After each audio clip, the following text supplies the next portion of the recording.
cuando Dios te llamó para caminar con Él, a ti, ¿no? Cuando tú lo aceptaste al Señor, cuando tú recibiste en tu corazón a este Jesús, ¿fue para qué? Para darle la gloria a Dios. Tu vida en esta tierra tiene el propósito de darle la gloria al Señor, ¿no? Y no podemos nosotros pasar por alto en este tiempo los acontecimientos que están ocurriendo, las cosas que están pasando a nuestro alrededor, ¿sí? Porque viene un zarandeo, ¿usted sabe eso? Viene un zarandeo a la iglesia antes de la venida del Señor. Va a venir un mover sobre toda la tierra, un zarandeo en la vida de los cristianos. Hoy muchos, en esa ventana del 40, están sufriendo justamente un zarandeo muy fuerte para mantener la fe en medio de circunstancias bastante extraordinarias y difíciles. Y nosotros, como hijos de Dios, en el lugar donde estamos, tenemos que saber que el Señor quiere usarnos. Sabe que desde que el Señor me llamó para caminar con Él y servirle, y posteriormente luego el llamado con mi familia para introducirnos en el servicio, en la obra del Señor, fuimos experimentando muchos zarandeos en nuestra vida. Los zarandeos de nuestra vida son los que de alguna manera nos ayudan a determinarnos, nos ayudan a fijar nuestros ojos en lo correcto, en lo real, cuando estamos en el Señor. Y sin ninguna duda que le dimos nuestra vida al Señor, le dimos nuestro tiempo al Señor, nos entregamos, nos consagramos para el Señor, pero eso no nos hizo exentos de que fuéramos zarandeados a lo largo del ministerio, ¿no? Y de estar sirviendo al Señor. Lo que quiero decir en esta mañana es que el Señor conoce tus necesidades y tus preocupaciones. Él sabe cuáles son tus debilidades. Él conoce y ve cuando tú lloras, cuando estás preocupado o preocupada. Dios lo ve. Dios está atento a su obra. Y sin ninguna duda Él está muy interesado en que el mundo le conozca. Porque en Él tenemos justamente la bendición, la libertad, la oportunidad de ser libres, de poder mantenernos en el caminar en esta vida hasta cuando Él venga y mantenernos firmes. Entonces, en la palabra de Dios encontramos justamente esta historia, ¿no? Una historia, yo estaba hablando la semana pasada acerca de las parábolas, ¿se acuerdan? ¿Cuántos se acuerdan? ¿Sí? Hablaba de la parábola del capítulo 25 de Mateo, ¿no? Los siervos fieles y los infieles. Y había hecho una alusión acerca del capítulo 13 de San Mateo, donde Jesús les explica a los discípulos el tema de las parábolas, por qué Jesús habla en parábolas. La necesidad de ellos era que Jesús se las tenía que explicar. Y San Mateo nos va a mostrar, va a registrar justamente en varios lugares donde Jesús le está explicando por qué habla en parábolas, por qué el Señor les cuenta esas parábolas, ¿no? Y son muy importantes porque el Señor quiere que nosotros comprendamos las verdades del reino de los cielos. Él vino a revelar el reino de los cielos. Aleluya. El reino de los cielos se ha acercado a vosotros, dice el Señor, ¿no? Arrepentido, el mensaje de Jesús. Y Jesús hablaba y predicaba a los judíos, mas los judíos lo rechazaron y rechazaban el mensaje del Señor. Por lo tanto, ahí en San Mateo, mientras usted busca San Mateo capítulo 13, vamos a estar ahondando en este pasaje del capítulo 13 y algunos capítulos alrededor de que tienen que ver con el contexto, cuando Jesús predicaba a los judíos, ¿no? Y los judíos venían ahí viviendo justamente una situación. Jesús les enseña y les habla a los discípulos ahí en el capítulo 12, 38, ¿no? De San Mateo, de esa generación perversa que les estaba rodeando a los discípulos en el tiempo de Jesús. Esa generación perversa, ¿no? Como dice la palabra, que demanda señales, ¿no? Y entonces el Señor les tiene que hablar a los discípulos, enseñar a la multitud que está ahí lo que en realidad deben de saber, ¿no? En lo que en realidad deben de guardar, que es la palabra de Dios. Y a esto le va a referir justamente, bueno, toda esa incredulidad a través de lo que el Señor les está enseñando a los discípulos.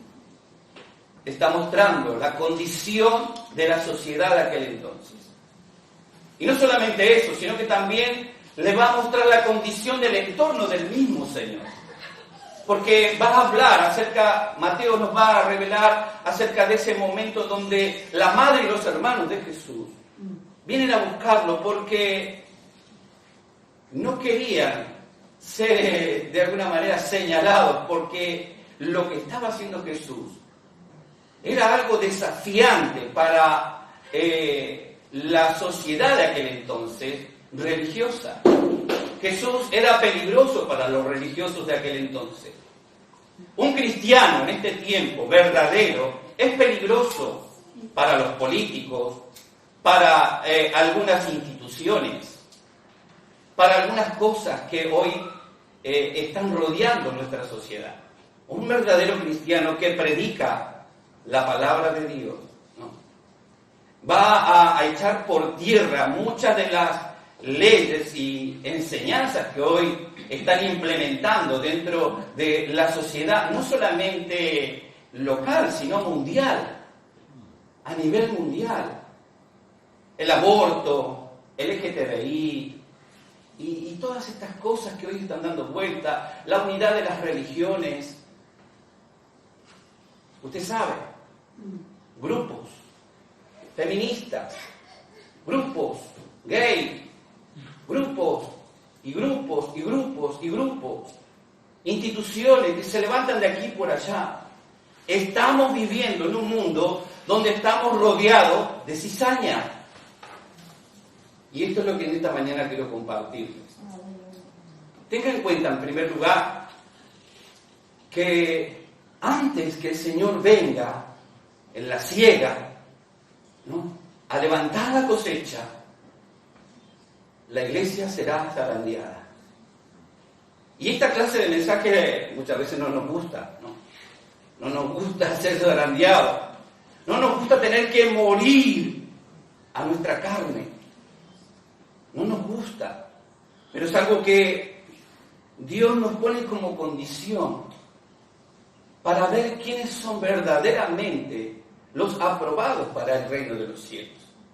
La gracia no es barata, aunque es gracia de Dios, aunque es gratis, si lo quiere entender mejor, pero tiene un costo de compromiso y de fe, de acción de parte nuestra. Así que en esta parábola vamos a leerla en el capítulo 13 de Mateo. Posteriormente, como les dije, el Señor está hablando en un contexto de incredulidad. ¿Entiende eso? Se habían opuesto a las cosas de Dios, se habían alejado de Dios. Pero ahora el Señor les va a decir otra parábola. Y ahí en el capítulo 13, verso 24, luego de que el Señor le explica la parábola de la semilla, ¿sí? Del sembrador que salió a sembrar, y la semilla que cayó en un lugar y en otro, el Señor les va a explicar en esa parábola que la semilla corresponde a la palabra de Dios y la tierra son aquellos que reciben la palabra de Dios. ¿Me sigue hasta ahí? Entonces, el Señor les va a referir otra parábola, pero aquí va a usar la palabra semilla para identificar a los hijos del reino de Dios. Los hijos del reino de Dios son aquellos que, habiendo oído la palabra, se multiplicaron, ¿no? se convirtieron, se arrepintieron y decidieron caminar con Dios. Por eso dice ahí en capítulo 13, antes de entrar en la parábola, en el final dice: mas el que fue sembrado en buena tierra, este es el que oye y entiende la palabra y da fruto y produce a 100, a 70 y a 30 por uno. Produce. El que oye la palabra, diga conmigo, produce. Produce. Tenemos que producir. Decirle que está a tu lado, tenemos que producir un poco más. Ser productores. Y él entonces les va a referir esta parábola. Pero ahora, diciendo que aquellos que oyeron la palabra de Dios, ahora ellos, portadores de la palabra, son la semilla que debe ser plantada en el mundo. Amén, aleluya. Es la semilla que deben de llevar el Evangelio. Y aquí nos va a mostrar esta parábola. Dice, les refirió otra parábola diciendo: el reino de los cielos es semejante a un hombre que sembró buena semilla en su campo. Pero mientras dormía el hombre, vino su enemigo y sembró cizaña entre el trigo y se fue. Y cuando salió la hierba y dio fruto, entonces apareció también la cizaña. Vinieron entonces los siervos del padre de familia y le dijeron: Señor, ¿no sembraste buena semilla en tu campo? ¿De dónde pues tienes cizaña? Y él les dijo: un enemigo ha hecho esto. Y los siervos le dijeron: ¿quieres pues que vayamos y arranquemos la cizaña? Y el Señor le dijo: no sea que al arrancar la cizaña arranquéis también con ella el trigo. Dejad crecer, diga conmigo, dejad crecer juntamente lo uno con lo otro hasta la siega. Vuelva a leerlo. Dejad crecer juntamente lo uno y lo otro hasta la siega. Recoged primero la cizaña y atadla en manojo para quemarla, pero recoged el trigo en mi granero. Amén. Padre, te damos gracias, Señor, en esta mañana. Te pido en el nombre de Jesús que nos ayudes, Señor, a comprender tu palabra, el mensaje que en ella hay, Señor, para nuestras vidas. Tú conoces nuestra necesidad, nuestra preocupación y todo lo que pueda estar afectándonos en este tiempo. Pero no sea eso, Señor, barrera, tropiezo para comprender y estar atento a tu palabra, Señor. Alimenta nuestro espíritu, fortalece nuestra alma. Ayúdanos, Señor, a hacer tu voluntad. En el nombre de Jesús. Amén. Y Jesús le refiere esta parábola, explicándole, como les decía, los discípulos no lo entendían todo bien. Entonces, siga conmigo, en el mismo capítulo, verso 36, dice: entonces, despedida la gente, entró Jesús a la casa y acercándose a él, sus discípulos le dijeron: explícanos la parábola de la cizaña del campo. Parece que era un poquito duro, como algunos. ¿Hay alguno duro aquí? A mí me costó entender, pero el Señor tiene misericordia de nosotros. Amén. Y dice que ellos le preguntaron al Señor, y respondiendo a él les dijo: el que siembra la buena semilla es el Hijo del Hombre, refiriéndose al mismo Señor. Este es un término que usa Jesús para hacer referencia a él mismo.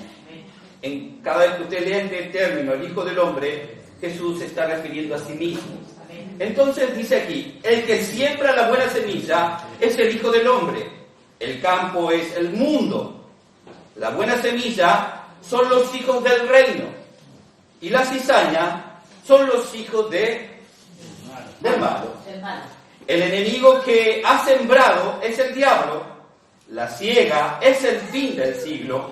Y los segadores son los ángeles. De manera que, como se arranca la cizaña y se quema en el fuego, así será en el fin del siglo. Enviará al Hijo del Hombre a sus ángeles y recogerán de su reino a todos los que sirven de tropiezo y a los que hacen iniquidad.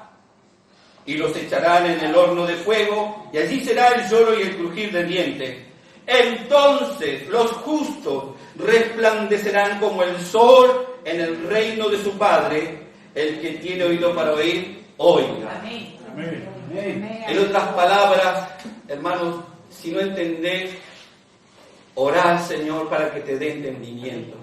Orá al Espíritu Santo para que te ayude a comprender. Involucrate en el tiempo con Dios, relacionate con Dios.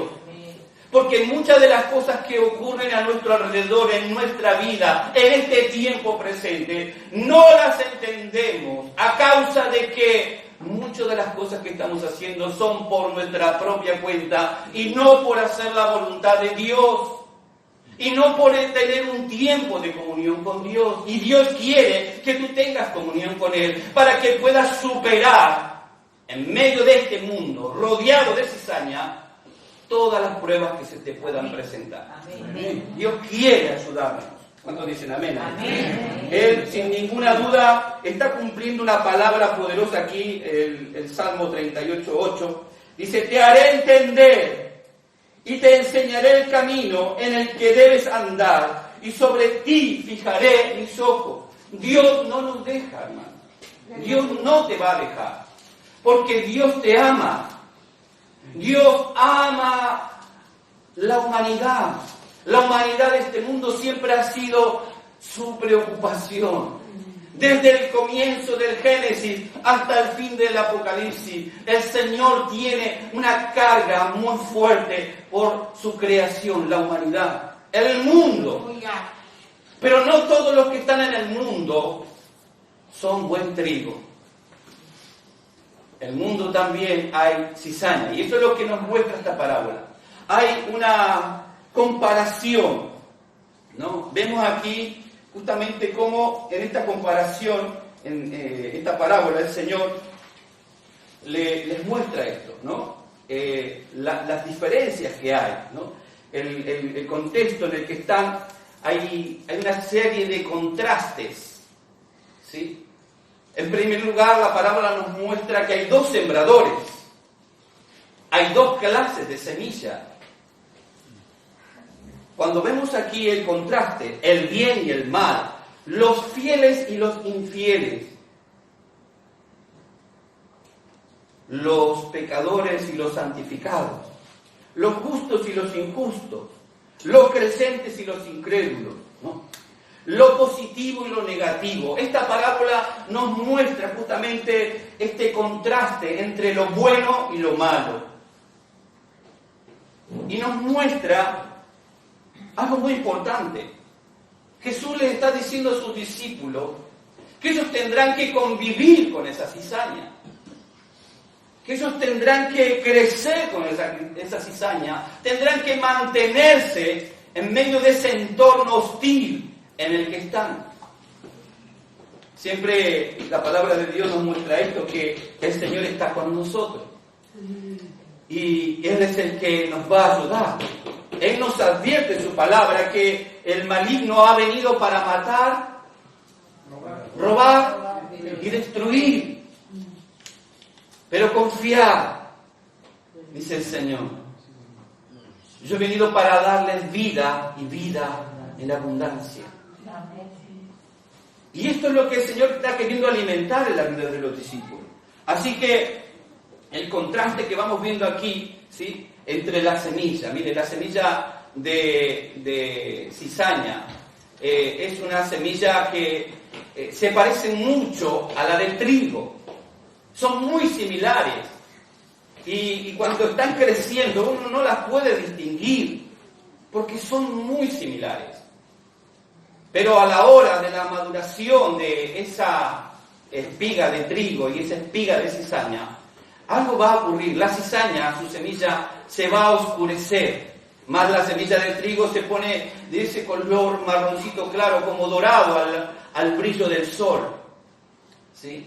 La cizaña, si esa harina de la cizaña, del trigo, de esa semilla que tiene, tiene componentes tóxicos y si esa harina es una harina venenosa.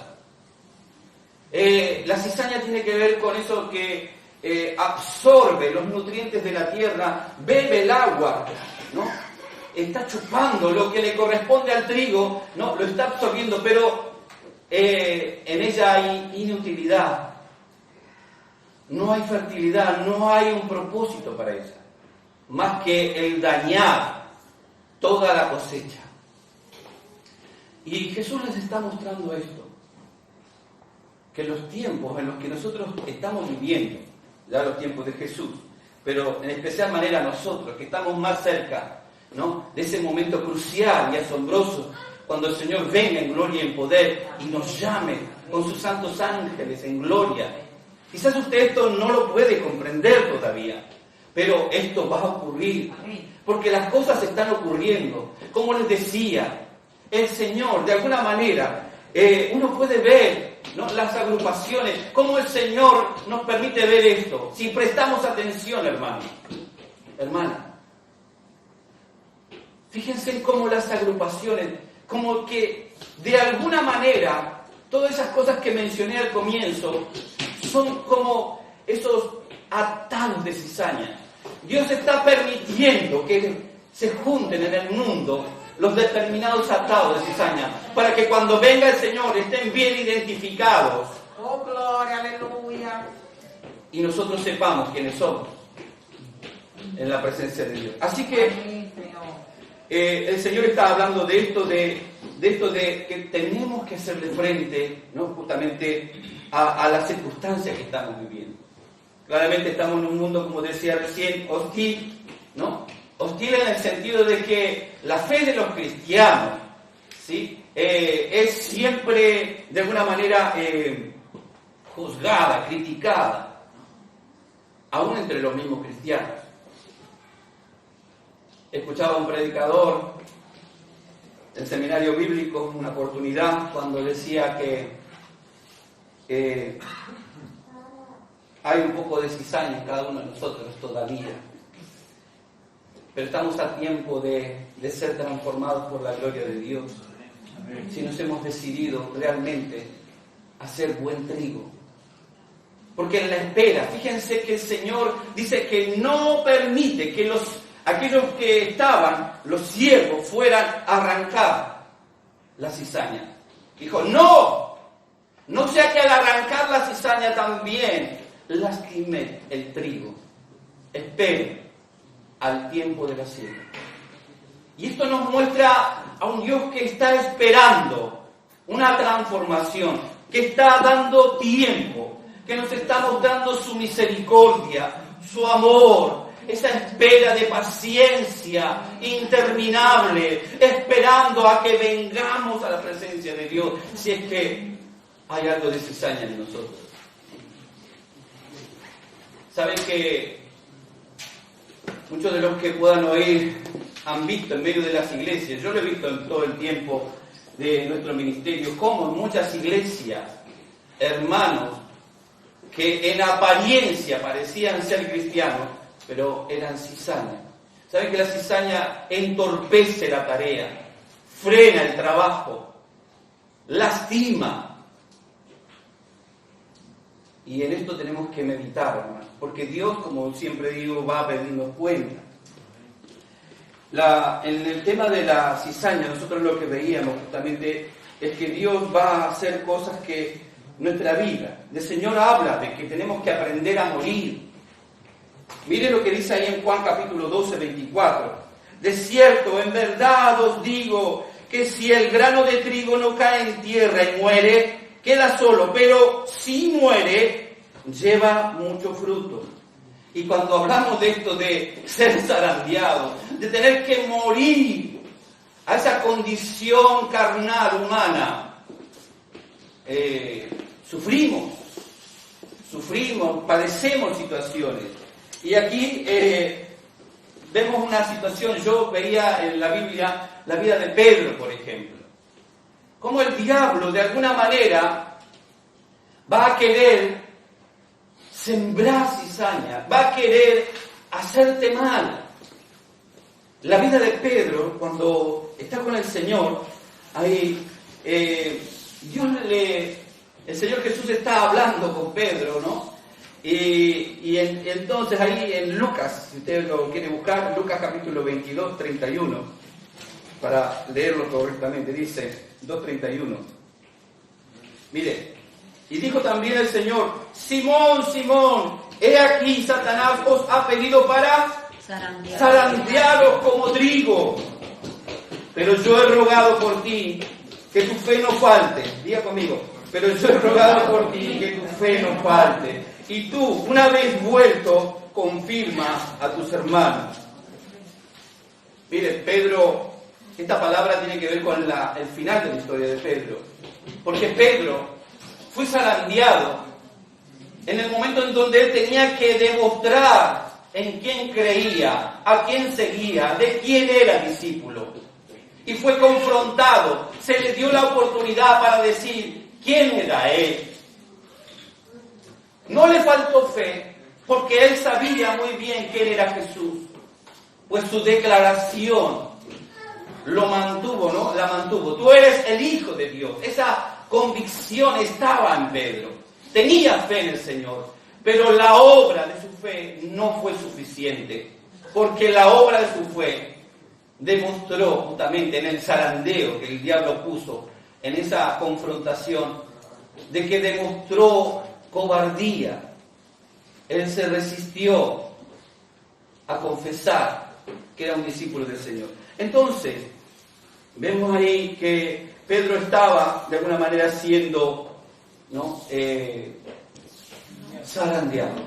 Nosotros en este tiempo, hermanos, como hijos de Dios, ¿cuántos de nosotros queremos el beneficio de Dios? Queremos recibir las bendiciones de Dios. Queremos que Dios conteste nuestra oración. Queremos que Dios resuelva los problemas de nuestro hogar, que resuelva las situaciones económicas o de salud y cuántas cosas.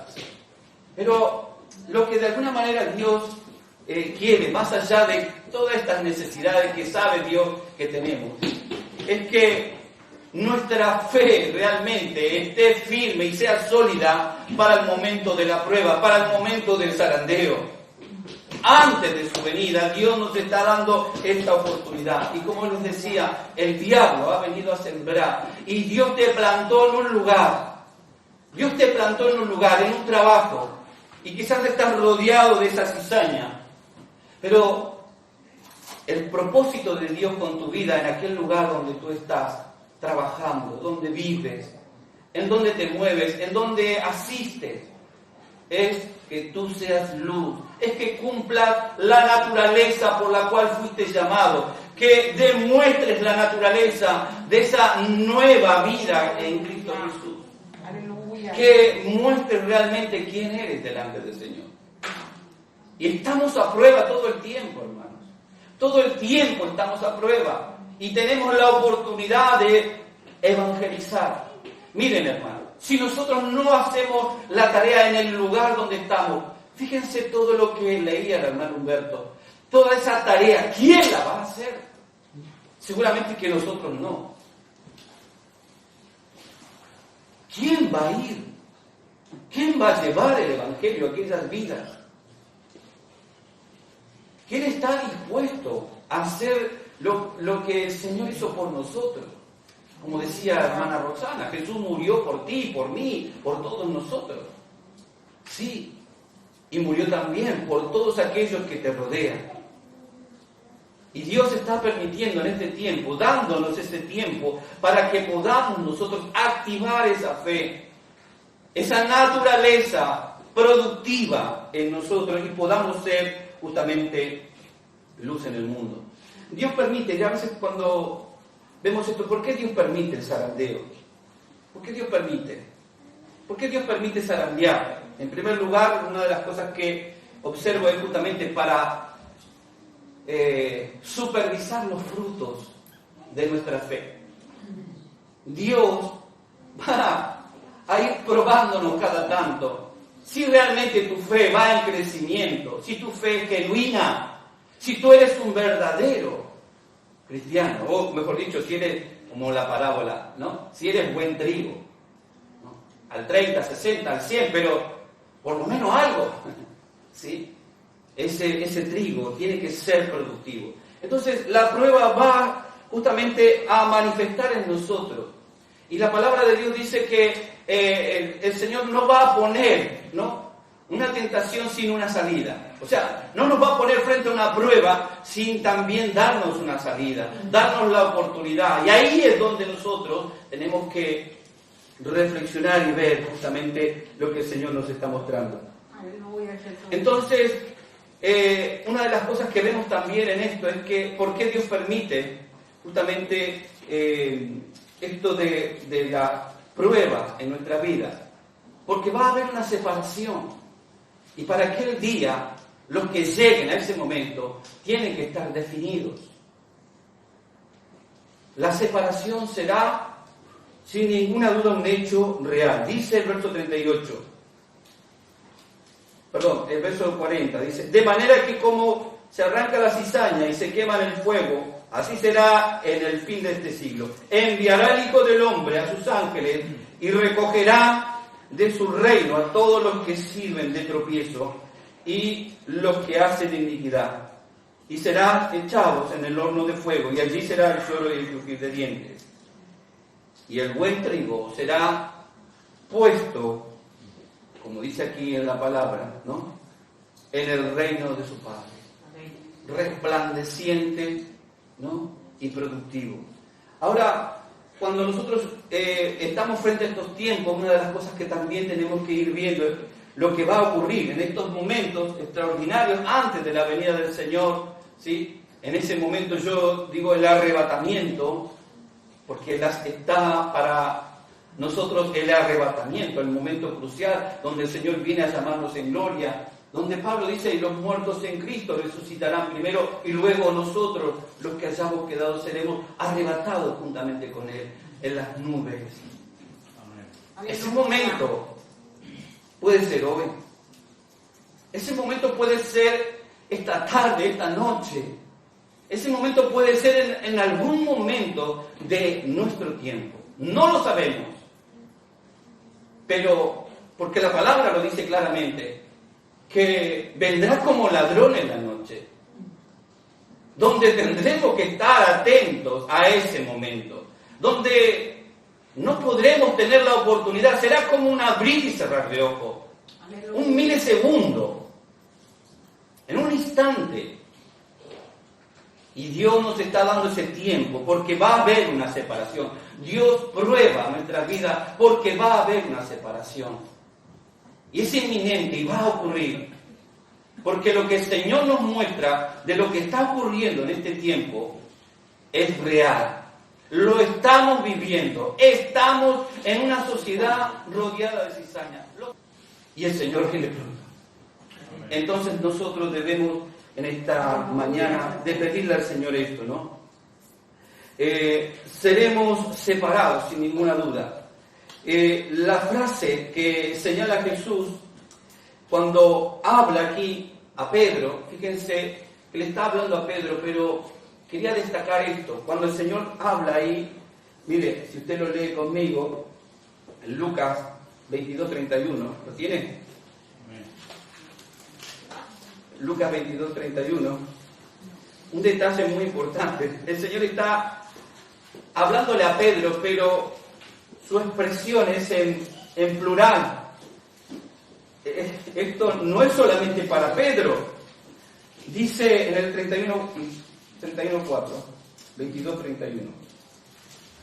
Dice, y dijo también el Señor a Simón, he aquí Satanás os ha pedido para, no dice zarandearte, dice para zarandearos, lo que implica que los hijos del reino, aquellos discípulos y los que se iban a convertir por medio de la predicación de los discípulos, o sea, en las generaciones hasta nosotros, ¿no? El diablo está de alguna manera pidiéndole al Señor constantemente, voy a zarandear a este, quiero zarandear a este.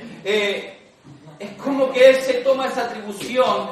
Miren, el mejor ejemplo es cuando lo vemos en el libro de Job, que el Señor le da credenciales, le da autoridad para tocar, para intervenir, moverse en la vida de Job.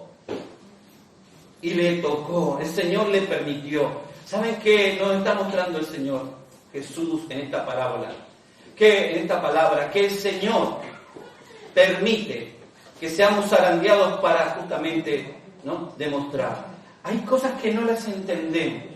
No entendemos por qué están pasándonos determinadas situaciones o cosas en nuestra vida. No las entendemos porque no estamos viendo claramente como el Señor nos muestra en su palabra. Que son situaciones en las que Dios quiere que resplandezcamos por su gloria. Y de esta manera, cuando ahí vemos, ¿no?, os ha pedido, este pedido, mire, en el Antiguo Testamento con Job, ahora con los discípulos, en este tiempo, ¿no?, está haciendo lo suyo el enemigo. Dios permite esto para probar justamente nuestros frutos. Vamos a ser probados, todos tenemos que manifestar los frutos. ¿Cuál es nuestro fruto? ¿Qué es lo que nosotros estamos de alguna manera haciendo, ¿no? Y finalmente, cuando vemos lo que Dios permite, es para probar justamente las obras de nuestra fe. Como decía, el error de Pedro fue justamente manifestar cobardía. Y no hay nada peor que la cobardía, ¿no?, de un cristiano al tener que testificar de Cristo. De hecho, la palabra dice que los cobardes no entrarán en el reino de los cielos. En varias situaciones, Pablo y Juan van a referirse a estos que no están dando los frutos correspondientes, ¿no? La obra de nuestra fe. ¿Cuál es la obra de nuestra fe? ¿Cuáles son nuestras obras? Y es esto donde Dios quiere enseñarnos en esta mañana, de que podamos reflexionar. ¿Cuáles son tus obras? ¿Creemos que somos santos? ¿Creemos que somos justos? ¿Creemos que somos gente positiva que le pega para adelante a pesar de, ¿no?, las batallas que tenemos? ¿Creemos que somos buenas semillas? Sí, creemos esto. Bien. Acuérdese, buen siervo fiel. En lo poco fuiste fiel, en lo mucho te pondré. Pasa a ese entorno de la gloria, de mi presencia, ¿no? Dios comparte esa gloria con nosotros, con los que de alguna manera demostramos obras de fe. Porque todos tenemos fe. Pero ¿sabe que la fe que nosotros tenemos humanamente no es la misma fe que es la que da Dios por medio del Evangelio? Todos creen. Si usted sale a la calle, la gente cree en determinadas cosas, y eso es fe. Si usted sale a la calle, hay gente que es más buena que cualquiera de nosotros aquí adentro, quizás, moralmente digo. Son bondadosos, son generosos, son ayudadores, son gente cordial, son gente educada, moralmente. Pero la esencia del cristiano va mucho más allá de la moral. Va mucho más allá de esas cosas. Y justamente nosotros la manifestamos en medio de nuestras obras. La fe, el resultado de nuestra fe, son nuestras obras. Y nuestras obras deben de glorificar a Dios. Por eso, como dije al principio, la razón de tu vida, la razón de tu historia, es que le demos la gloria a Dios. Como el trigo, que cuando está en el campo ya maduro, dice que sus semillas pesan tanto, su fruto pesan tanto, que se inclina, ¿no? Y sus gavillas abiertas, como inclinado, postrado delante de Dios, esperando el momento de la cosecha. A diferencia de la cizaña, que sus semillas son muy livianas, insípidas, y sus espigas se abren en forma desordenada, pero hacia arriba, como erguidas por el orgullo. Mírenme, ¿no? Soy cizaña. Se luce, habiendo chupado, ¿no? ¿Cómo se llama eso? Sanguijuelas. ¿Se entienden las sanguijuelas? Como chupan, pero se pegan. Chupando ahí, ¿no?, los nutrientes del trigo. Y es interesante que Dios pide una actitud nuestra, una condición nuestra. Y esto lo está mostrando el Señor. Va a venir el momento en el que el Señor se va a glorificar. Y por eso tenemos que recordar, hermanos. Estoy resumiendo, corté varias cosas, pero tenemos que recordar que Dios nos ha plantado en un lugar, como dije recién, para que resplandezcamos. A pesar de las dificultades o la cizaña que haya a nuestro alrededor, tenemos que saber que Dios, en primer lugar, nos va a guardar, que Dios nos va a sostener, que Él va a ser nuestra justicia, que Él va a ser el que intervenga en nuestra defensa, que Él va a ayudarnos en medio de cualquier dificultad, pero confiando en el Señor, y no como Pedro, que cuando él confesó: Señor, contigo iré a la cárcel y por ti daré mi vida, pero cuando vino la prueba, fue el primero en negarlo, aun cuando él creía en el Señor. Miren, hermanos, nosotros van a venir pruebas y tenemos que mantenernos firmes. No en nuestra propia confianza, confiar en sí mismo. Este fue el error de Pedro, de confiar en sí mismo. Que a la hora de la prueba muchas veces confiamos en sí mismo. Aleluya. Y saben que nos llevamos cada choque, cada golpe contra la pared. Aleluya. Porque nuestra confianza debe estar fundada en la palabra de Dios. Debe nuestra esperanza estar puesta en el Señor, en el que promete ayudarnos, en el que promete acompañarnos cada día, el que promete sostenernos en cada momento de nuestra vida, porque Él sabe y Él te ama. Es decir, el que está a tu lado, Dios te ama, hermano. Dios nos ama y no nos va a dejar. Por lo tanto, recordemos en esta mañana que tenemos que perseverar en medio de las circunstancias. Es lo que le está diciendo en otras palabras a los discípulos: perseverar en las circunstancias, ¿no? Mantenernos como el trigo, ¿no? En esa actitud, en esa posición de adoración continua en la presencia de Dios, con la esperanza de que va a venir ese momento de que el Señor va a recogernos y nos va a levantar en gloria, ¿no? Mantener la fe que el Señor nos ha dado, ¿no? Y pedirle al Señor cada día más fe, para que la fuerza de nuestra fe nos ayude a soportar los dardos que el enemigo va a lanzar. Hermanos, el tiempo de crecer es ahora para nosotros. Este es el tiempo de crecer. La iglesia debe de crecer, pero debemos de tener conciencia de qué clase de semillas somos. ¿Quién es nuestro sembrador? ¿En qué clase de tierra estamos plantados? ¿Qué estamos produciendo en este tiempo? Es el tiempo de producir. Es el tiempo donde Dios de alguna manera está, ¿no?, mostrándonos que tenemos que encender el fuego del Espíritu para llevar luz a los que están en la oscuridad. ¿Cuántos dicen amén? Amén. Y empecemos por casa, empecemos por el barrio, por la ciudad donde estamos. Empecemos, tengamos el deseo, hermanos, el deseo de predicar, de llamar, de invitar a alguien y decirle: quiero orar, ¿por qué no venir? Vamos a orar, vamos a compartir la palabra, vamos a darte un consejo, pero haga algo en este tiempo. Amén, Señor. Muévanse, empecemos por lo que somos. Y como decía al comienzo, la iglesia va a crecer. Amén. Amén. ¿Cuántos desean que la iglesia crezca? Amén. Oremos para que haya buen trigo en medio de nosotros. Amén. Y si hay cizaña, tengamos la misericordia que Dios tiene, tengamos la paciencia que Dios tiene y seamos bondadosos para que cuando venga el Señor no nos juzgue, no nos arranque juntamente con la cizaña. Que Dios nos ayude en este tiempo. Cierre sus ojos, vamos a orar.